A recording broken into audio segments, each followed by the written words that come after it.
জাতীয় ভোক্তা অধিকার সংরক্ষণ অধিদপ্তর মানিকগঞ্জ জেলা কার্যালয় থেকে আমরা আজকে বরঙ্গাইল যে পেঁয়াজের হাট আমরা সেখানে করেছি।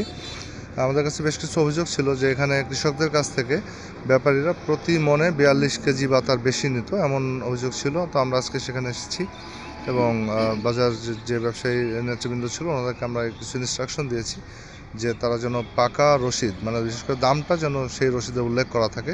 এই পেঁয়াজগুলো যেহেতু বিভিন্ন দেশের বিভিন্ন বাজারে এটা পাঠানো হয়, দাম না লিখেই অতি মুনাফা যাতে করতে না পারে সে লক্ষ্যেই আমরা নির্দেশনা দিয়েছি যেন পাকা মেমোতে দামটা লেখা থাকে। আর একটি বিষয় হলো যে কৃষকদের কাছ থেকে যেন এই 1 মনের জায়গায় 42 কেজি বা তার বেশি এটা নেওয়া না হয়। তো এই জায়গাটা হয়তো আশা করছি যে আজকে থেকে এটা ঠিক হয়ে যাবে।